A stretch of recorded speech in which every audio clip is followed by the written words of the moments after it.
Bismillahirrahmanirrahim. Assalamualaikum warahmatullahi wabarakatuh. Alhamdulillahi wassalatu wassalamu ala rasulillah. La nabiyya ba'da amma ba'. Rabbi shrah li sadri wa yassir li amri wahlul 'uqdatam min lisani yafqahu qawli. Rabbana zidna ilman warzuqna fahman. Alhamdulillah, tuan-tuan dan puan-puan, pelajar-pelajar tahfiz, kaum muslimin dan muslimat yang dirahmati oleh Allah Subhanahu Wa Taala, kita berjumpa kembali pada petang hari ini. Insya-Allah kita akan belajar bahasa Arab, yang pada petang hari ini kita belajar ilmu tasrif. Jadi sebelum ni sebenarnya sudah ada video mengenai tasrif ni. Insya-Allah kita akan ulangi lagi mengenai ilmu tasrif. Sebelum ni pun ada Ustaz Angga pun dah jelaskan kepada antum semua mengenai apa itu ilmu tasrif. Tapi kita akan tambahkan lagi, kita bagi lagi pengenalan yang lebih lagi, yang insya-Allah menambah kepahaman kita insya-Allah. Dalam bahasa Arab, ilmu tasrif tu tulisan dia adalah tasrif. Tasrifun. Ada yang cakap sorfun, saraf. Ada yang cakap ilmu tasrif. Tapi ada ulama yang ada yang pakar bahasa cakap tasrif lebih sesuai kita gunakan untuk menamakan ilmu ni. Jadi ilmu tasrif. Tasrif tu apa makna dia? Tasrif itu adalah perubahan. Tasrif merubah perkataan, mendapatkan perkataan baru, tapi masih asal dia satu perkataan yang pertama tadi. Contoh dia, perkataan pertama dia tu adalah membaca, kita rubah menjadi pembaca, kita rubah menjadi dibaca, kita rubah menjadi bacalah, kita rubah jadi jangan dibaca, dan seterusnya. Jadi perubahan perkataan dari satu perkataan asal menjadi perkataan-perkataan lain dengan makna yang berbeza-beza, tapi asal dia masih satu perkataan tadi itu. Itu tasrif. Jadi merubah perkataan untuk mendapatkan perkataan baru dengan makna yang baru. Itu tasrif. Atau dalam bahasa Arab dia, kalau antum tengok dalam kitab tasrif, itu dalam buku bahasa Arab ada taghyirul kalimat min aslin wahidin ila amthilatin mutanawwi'atin. Maknanya adalah merubah satu perkataan ke beberapa perkataan lain untuk mendapatkan makna yang baru. Mislu taghyiri kalimati kataba ila kalimati katib au maktub au katabu wa ghairu dhalik. Contoh dia, kataba tu makna dia membaca. Kalau kita ubah jadi pembaca, katibun bahasa dia. Kalau kita ubah menjadi dibaca, kataba tu maknanya menulis. Kalau kita ubah menjadi menulis, katibun. Kalau kita ubah menjadi tertulis, maktubun tulisan dia. Jadi perubahan dia itu dari satu perkataan menjadi beberapa perkataan dengan makna yang baru. Okey. Tasrif dia ada dua. Tasrif tu. Ada nama dia tasrifun lughawiyun. Ada nama dia tasrifun istilahiyun. Tasrif lughawi ni macam mana? Tasrif lughawi tu kita ambil contoh dia dalam bahasa Melayu. Saya membaca.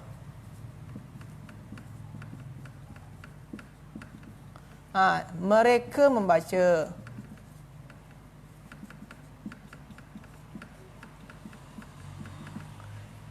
Kita membaca. Perubahan dia dalam bahasa Arab, perkataan membaca dalam bahasa Arab tu qara'a. Qara'a. Dalam bahasa Arab perkataan membaca tu qara'a.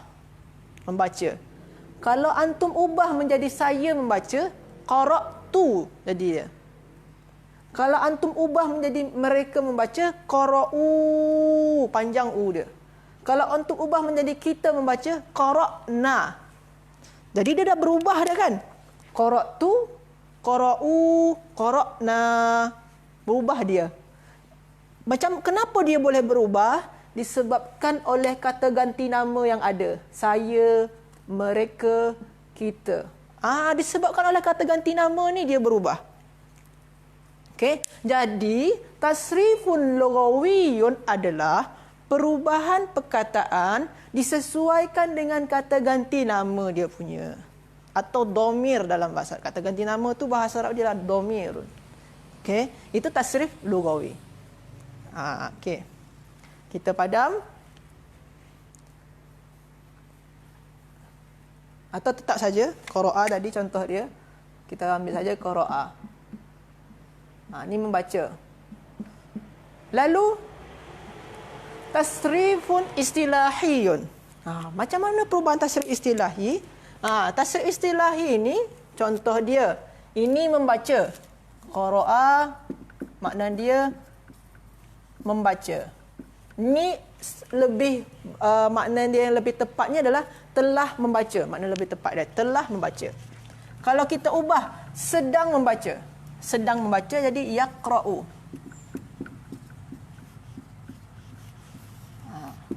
Kalau kita ubah menjadi pembaca. Pembaca contoh kita selalu cakap pembaca Al-Quran, qari. Qari kan? Itu dari bahasa Arab. Qari'un. Ni pembaca. Ini perubahan perkataan membaca, setelah membaca, sedang membaca, pembaca. Berubah dia masih dengan qara'a. Masih ada qara'a, masih ada qara'a. Masih ada huruf-huruf asal dia. Dia berubah tapi dia mendapatkan makna baru. Telah membaca, sedang membaca, pembaca. Jadi perubahan dia bukan lagi berdasarkan kata ganti nama dia punya. Tapi dengan istilah-istilah dia dah berubah. Ini istilahnya untuk di masa lampau telah membaca. Ini istilahnya untuk di masa sekarang sedang membaca. Ini istilah dia untuk pelaku yang membaca atau pembaca. Jadi istilah dia dah berubah. Sebab tu nama dia adalah tasrifun istilahiyun. Tasrif istilahiyun. Okey. Jadi itu beza dia tasrifun lughawiyun dengan tasrifun istilahiyun. Okey. Ada soalan? Tak ada soalan. Kita teruskan. Dalam ilmu tasrif, kalau ni pendapat saya, di beberapa kitab yang saya baca dan dalam tajuk dan ilmu tasrif yang saya pelajari semasa saya di pondok, itu ada 3 komponen atau 3 unsur yang sangat penting yang mesti kita fahami. Yang pertama nama dia adalah sighatul kalimah. Yang kedua adalah waznul kalimah atau waznuha. Yang ketiga adalah binaul fi'il. 3 ni yang paling penting menurut saya. Mungkin ada menurut ustaz lain ada yang tambah-tambah dia lagi yang lain. Okey, yang pertama adalah sighatul kalimah. Sighat ni apa makna dia? Sighat ni makna adalah bentuk. Bentuk. Kalimah ni apa dia? Kita dah belajar selalu kalimah adalah kata atau perkataan. Kata berarti bentuk kata. Bentuk kata. Bentuk kata ni macam mana maksud dia? Bentuk kata dia tu contoh ni perkataan pembaca. Bentuk dia adalah perkataan yang menyatakan pelaku dan perbuatan pembaca. Ada juga bentuk perkataan yang menyatakan mangsa dari sebuah perbuatan dibaca. Kan dibaca ni kan yang dibaca, yang kita baca itu, benda yang kita baca. Ada juga perkataan yang menyatakan perintah untuk membaca, bacalah. Jadi bentuk perkataan ni kan berbeza-beza tu. Satu perkataan dia untuk menyatakan pelaku, satu perkataan dia untuk menyatakan mangsa dari perbuatan, satu lagi perkataan yang menyatakan kata perintah untuk melakukan perbuatan tersebut. Jadi ada tiga ni contoh daripada saya tadi. Ada 3 bentuk dia. Sebenarnya ada banyak lagi. Ni bentuk sederhana sementara ni. Jadi ada bentuk-bentuk perkataan dalam bahasa Arab. Sekarang saya uraikan bentuk perkataan tu terbagi atas 2. Ada sighatul fi'li, ada sighatul ismi. Sighat bentuk untuk kata kerja, ada juga bentuk perkataan kata benda. Bentuk perkataan kata kerja, bentuk perkataan kata benda. bentuk perkataan kata kerja ada nama dia fi'lun madin, fi'lul madi, ada dia fi'lul mudari', fi'lun mudari'un, ada satu lagi fi'lul amri, ada lagi di bawah tu fi'lun nahyi.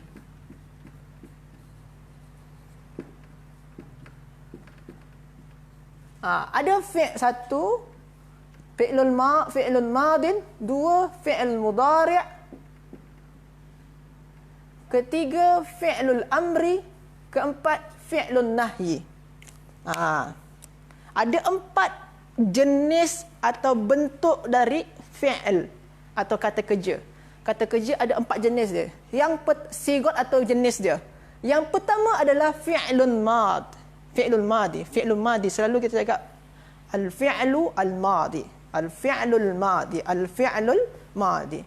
Apa al-fi'l madi itu atau fi'lun madin? Fi'lu madi itu adalah fi'il madi, selalu orang cakap nak simple dia fi'il madi.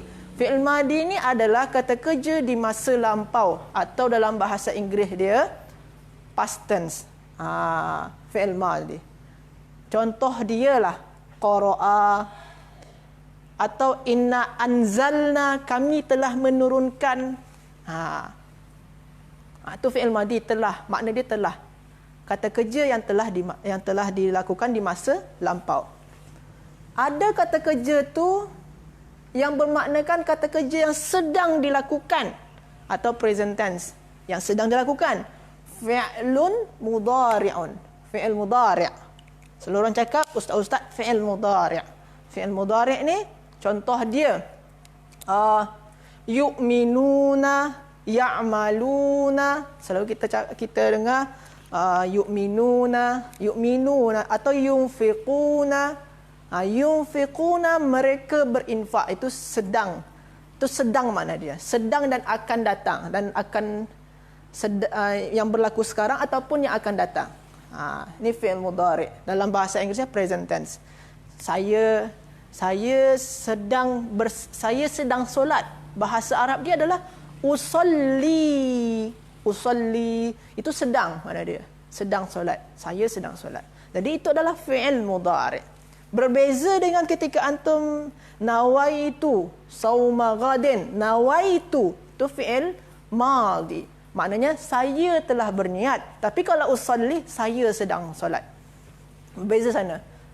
Itu fi'il madi dengan fi'il mudhari'. Fi'il madi kata kerja di masa lampau. Fi'il mudhari' kata kerja di masa sekarang dan ataupun akan datang. Fi'lul amri. Fi'lul amri ni apa dia? Fi'l amri ni adalah kata kerja perintah. Contoh dia dalam ayat yang pertama kali turun adalah iqra' bismi rabbikal ladzi khalaq. Iqra'. Bacalah. Adalah sana kan, lah tu kan kata perintah. Bacalah. Itu adalah fi'il amri, fi'lul amri. Kata kerja untuk perintah, fi'lul amri. Banyak kata kerja perintah yang dalam Al-Quran yang boleh kita cari dalam Al-Quran, ataupun kata kerja di masa lampau ataupun kata kerja masa sekarang pun, fi'il madi, fi'il mudhari', fi'il amr, boleh kita tengok dalam Al-Quran. Ada soalan? Ada? Okey. Fi'il amr. Yang terakhir adalah jenis dari kata kerja adalah atau bentuk-bentuk apa saja dari kata kerja adalah fi'lun nahyi. Fi'il nahyi ini adalah kata kerja yang menyatakan larangan. Kalau selalunya nahi-nahi kan, nahi-nahi jangan, atau tidak. Jadi fi'lun nahyi adalah melarang. Kata kerja yang menyatakan larang. Jangan. Contoh dia, jangan baca. Kalau tadi bacalah. Kalau fi'lun nahyi dia adalah jangan baca. La taqra'. La taqra'. La taqra'. Jangan baca. Itu fi'lun nahyi. Fi'il atau kata kerja yang menyatakan larangan. Jadi sighatul fi'il, bentuk-bentuk dari kata kerja atau jenis-jenis kata kerja ada 4. Yang pertama adalah fi'il madi, yang kedua adalah fi'il mudhari', yang ketiga adalah fi'il amr, yang keempat adalah fi'il nahyi. Jadi ada 4 bentuk kata kerja dalam bahasa Arab. Okey. Yang selepas tu adalah sighatul ismi. Kita padam yang ni. Sighatul ismi. Jenis-jenis atau bentuk-bentuk dari isim. Jenis-jenis atau bentuk-bentuk isimnya ada 1, 2, ada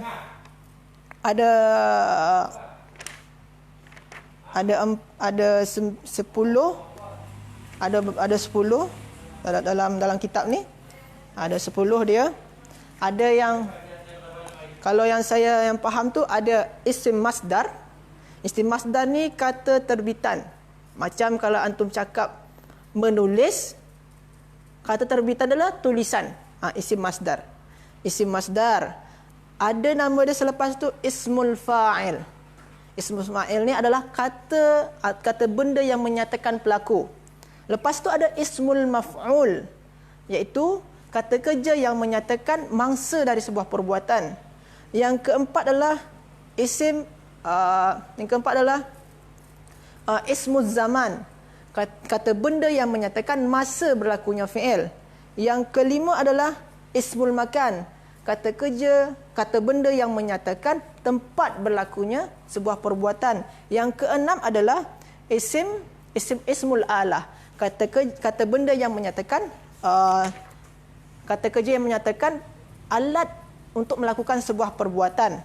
Ada tambahan 3 lagi, iaitu adalah ismut tafdil, kata benda yang yang untuk ismut tafdil ni menunjukkan makna lebih daripada yang lain. Dia lebih hebat daripada saya, contoh dia. Dia lebih hebat daripada Ali, contoh dia. Dia lebih hebat, ada lebih sana. Itu ismut tafdil. Ada juga kata kerja itu sigat mubalaghah. Sigat mubalaghah ni contoh dia yang bermaknakan sangat. Contoh dia sangat mulia. Ada juga sifah musyabahat bi ismil musyabihat bi ismil fa'il. Contoh dia di sini ni ada contoh dia hasanul wajhi. Hasan ini baik atau tampan. Jadi itulah sigot-sigot untuk ismun. Ada 10 dia kalau dalam kitab ni, dalam kitab buku Ustaz Samsul Ma'arif. Buku Ustaz Samsul Ma'arif, kitab tasrif.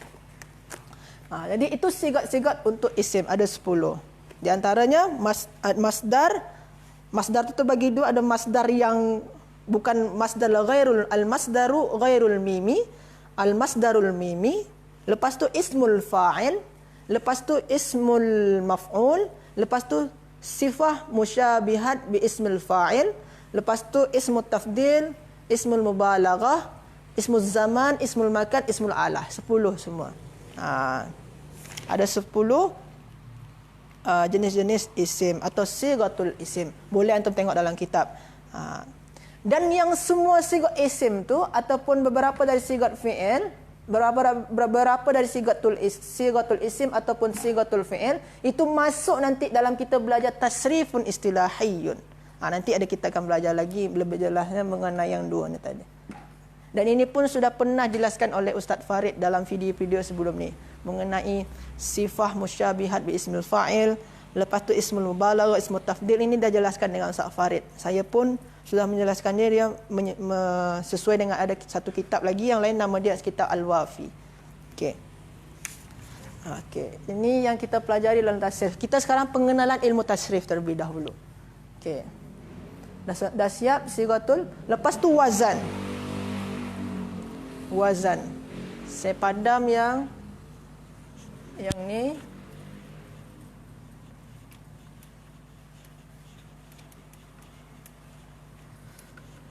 Ada waznuha, wazan dari perkataan.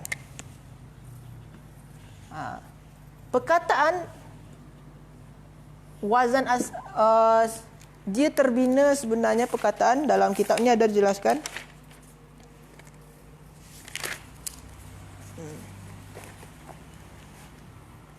Okey. Wazan ni adalah, kalau dalam bahasa Melayu dia atau bahasa Indonesia adalah timbangan. Timbangan. timbangan dia. Ada timbangan. Contoh dia kita ambil tadi, bahasa Arab dia, pembaca adalah qari'un. Ni qari'un. Nanti kita akan timbang, nanti kalau kita dah masuk dalam tajuk-tajuk yang lebih daripada ini, nanti kita boleh kita timbang dengan fa'ilun ya, perkataan fa'ilun. Fa'ilun. Fa'ilun.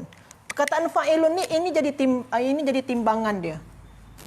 Ini timbangan dia.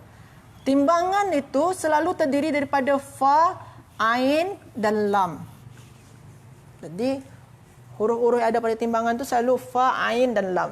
Sebab dalam bahasa Arab tu dia terdiri daripada huruf rujukan dia adalah fa, ain dan lam, komponen huruf rujukan dia. Jadi timbangan dia ini wazan dia. Wazan dia. Kenapa dinamakan timbangan? Sebab kalau kita timbang ni sama berat dia. Sini satu huruf dengan baris fathah. Sini satu huruf dengan baris fathah. Lepas tu ada alif, lepas tu ada alif. Lepas tu ada satu huruf dengan baris kasrah. Huruf dengan baris kasrah. Lepas tu huruf hamzah dengan baris dhammah, huruf lam dengan baris dhammah. Jadi timbang seimbang dia. Seimbang dia. Jadi kita timbang, ini timbangan dia, ini benda yang kita timbang. Ini yang benda kita timbang ni dinamai mauzun. Mauzun nama dia. Mauzun. Tu mauzun. Jadi ini wazan. Okey. Jadi kita nak timbangkan ini dengan ni. Kita timbang dengan ini.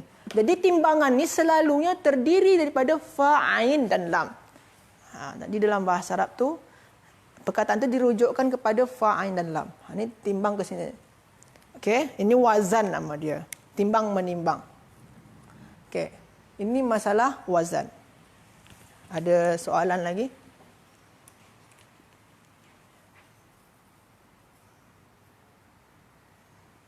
Tak ada? Okey, kita teruskan. Lepas tu bina'ul fi'il. Bina' fi'il.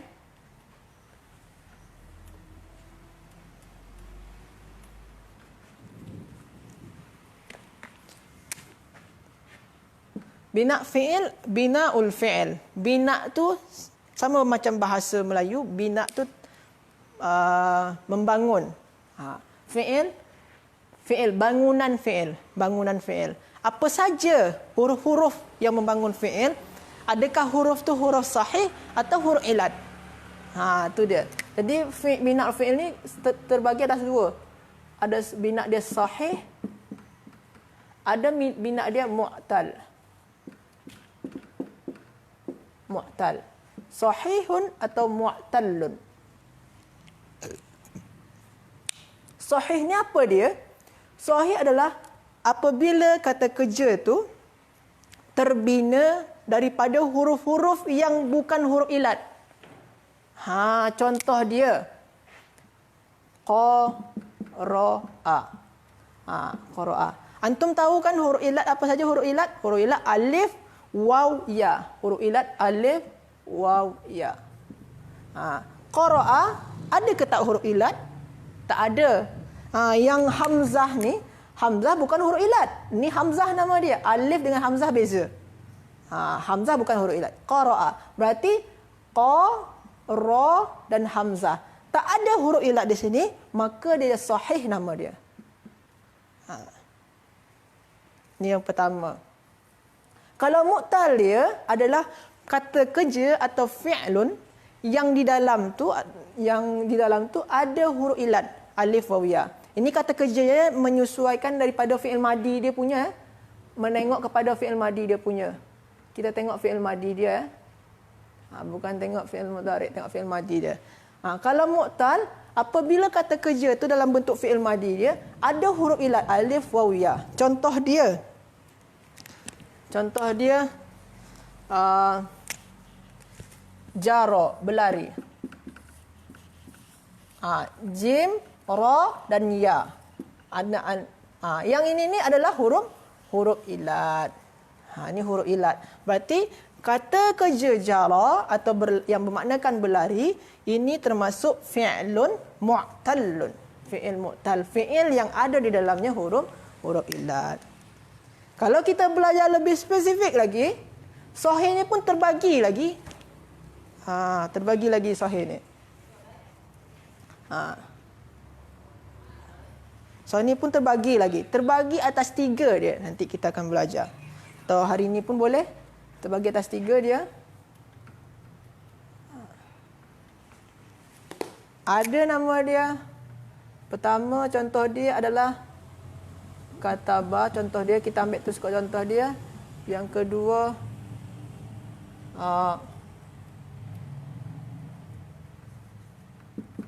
farra. Yang ketiga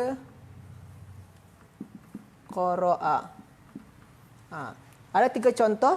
Kataba, farra, qara'a. Kita ambil yang qara'a dulu. Qara'a ni tak ada huruf illat. Tapi di sini ada hamzah. Tetap dia sahih, tetap fi'lun sahih. Tapi di sini ada hamzah. Nama dia tetap di bawah sahih, tapi sahih nama dia adalah sahih mahmuzun. Mahmuz. Sahih mahmuz. Mahmuz tu yang ada di dalamnya hamzah. Sahih yang ada dalamnya sahih mahmuz. Kalau farra nama dia sahih fi'il sahih adalah dalam kitab mudha'af. Sini ada contoh lagi yang lain. Marra, qalqala, farra. Sini mudha'af. Ada sebahagian kitab tulis mudha'af, ada sebahagian kitab tulis mudha'af. Kalau saya selalu mudha'af. Ni fi'il sahih mudha'af. Mudha'af tu apa? Yang ada huruf yang sama. Di sana tu ada huruf yang sama. Sini farra. Farra ni kan makna di sini ada 2 ra sini. Ada 2 ra. Jadi ada huruf farara asal dia. Farara. Jadi dia farra. Jadi ada huruf yang sama. Itu nama dia sahih mudha'af. Tapi tak ada huruf illat di sana. Kalau ini nama dia sahih salim. Sahih salim ni tak ada huruf illat, tak ada huruf yang sama, tak ada hamzah. Ini sahih salim. Okey? Ini mengenai sahih. Ada soalan? Tak ada. Kita teruskan. Kalau mu'tal dia pun terbagi juga.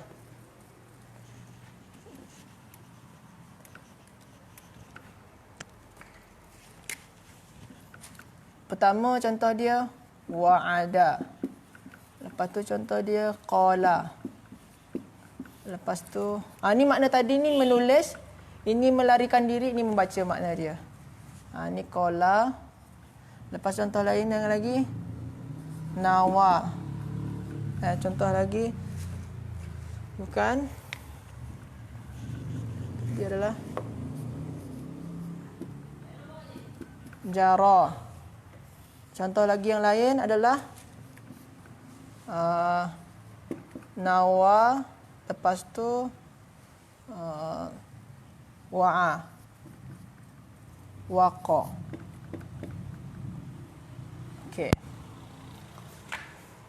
Okey, nampak ke tulisan dia? Okey, nampak. Okey, wa'ada. Wa'ada ni huruf illat dia di awal. Qala huruf illat dia di tengah. Jara huruf illat dia di akhir. Nawa huruf illat dia ada 2 sini. Tapi berdekatan. Waqa ada huruf illat dia, tapi huruf illat dia tak dekat, berjauhan. Jadi dia pembahagian dia tu berdasarkan letak huruf illat dia punya. Okey. Yang pertama adalah wa'ada. Wa'ada. Ini makna dia berjanji. Kalau huruf illat di awal macam wa'ada ni, kalau huruf illat dia di awal, huruf pertama dari fi'il tu, huruf asli pertama dari fi'il wa'ada, maka ini dinamai fi'lun mu'tallun. Kalau di awal mithalun. Mithal. Ini mithal nama dia. Mu'tal misal nama dia. Mu'tallun mithalun. Jadi kalau huruf illat dia di awal wa'ada, itu adalah fi'il mu'tal mithal. Contoh lagi yang lain ada yabisa. Banyak lagi contoh dia. Lepas tu huruf ilat di tengah. Kalau di tengah dinamai mu'tal ajwaf. Mu'tal ajwaf. Qala ni makna dia berkata. Qala berkata. Huruf ilat dia di tengah. Atau macam contoh tidur nama. Huruf ilat dia di tengah. Okay. Lepas tu jaro. Jaro huruf ilat dia di akhir. Kalau di akhir, ini misal, ini ajwaf, ini nama dia naqis. Mu'tal naqis nama dia. Jadi kalau huruf dia ilat di akhir, nama dia mu'tal naqis. Jaro. Ada contoh lagi yang lain. Roma. Roma ni makna dia melempar, membuang. Roma yarmi, membuang. Ada lagi ghaza. Ghaza ni makna dia berperang. Nama dia mu'tal naqis. Ada huruf ilat yang dua dalam satu kata kerja fi'il tu.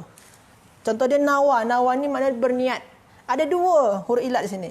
Waw dengan ya. Huruf ilat dia ni berdekatan, yang ni berjauhan. Ni makna dia berlari, ini makna dia berniat, ini makna dia menjaga. Yang ini ni kalau dia huruf ilat dia tu berdekatan, ada dua huruf ilat dan dua huruf ilat tu berdekatan, nama dia lafif. Lafifun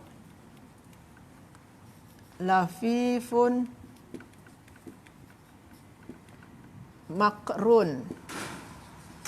Lafif makrun nama dia. Kalau huruf ilat dia berdekatan, nama dia lafif makrun. Kalau berjauhan, huruf ilat dia namakan lafifun